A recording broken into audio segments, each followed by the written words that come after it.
আজ ২১শে ফেব্রুয়ারি ২০২৫ খ্রিস্টাব্দ। ২১শে ফেব্রুয়ারির ইতিহাস আমরা সবাই জানি, কিন্তু বাংলা ভাষার জন্য আন্দোলন কিভাবে আন্তর্জাতিক মাতৃভাষা দিবস হিসেবে স্বীকৃতি পেল সে কথাই বলছি, শুনুন।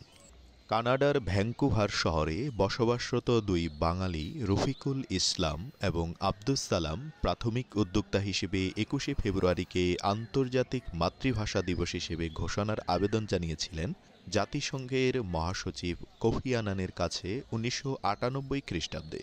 সে সময় সেক্রেটারি জেনারেলের প্রধান তথ্য কর্মচারী হিসেবে কর্মরত হাসান ফেরদৌসের নজরে এ চিঠিটি আসে। তিনি ১৯৯৮ সালের ২০শে জানুয়ারি রফিককে অনুরোধ করেন তিনি যেন জাতিসংঘের অন্য কোনো সদস্য রাষ্ট্রের কারো কাছ থেকে একই ধরনের প্রস্তাব আনার ব্যবস্থা করেন। পরে রফিক আব্দুস সালামকে সাথে নিয়ে mother language lovers of the world নামে একটি সংগঠন দাঁড় করান।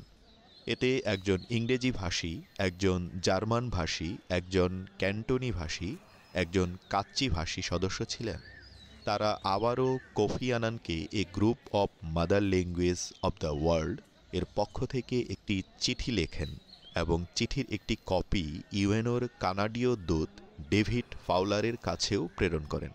১৯৯৯ সালে তারা জোসেফের সাথে এবং পরে ইউনেস্কোর আনা মারিয়ার সাথে দেখা করেন। আনা মারিয়া পরামর্শ দেন তাদের প্রস্তাব ৫টি সদস্য দেশ কানাডা, ভারত, হাঙ্গেরি, ফিনল্যান্ড এবং বাংলাদেশ দ্বারা আনিত হতে হবে।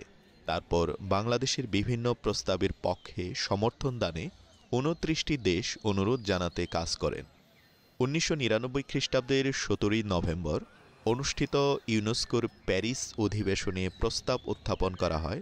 ১৮৮টি দেশ সমর্থন জানালে ২১শে ফেব্রুয়ারিকে আন্তর্জাতিক মাতৃভাষা দিবস হিসেবে ঘোষণা করা হয় এবং ২০০০ সালের ২১শে ফেব্রুয়ারি থেকে দিবসটি জাতিসংঘের সদস্য দেশসমূহে যথাযথ মর্যাদায় পালিত হয়ে আসছে।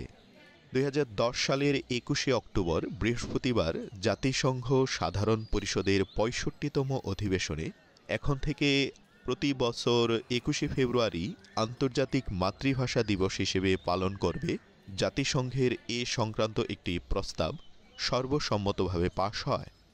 আর এভাবেই বাঙালির মাতৃভাষা বাংলার জন্য জীবনদান আন্তর্জাতিক মাতৃভাষা দিবস হিসেবে সম্মানজনক স্বীকৃতি লাভ করে।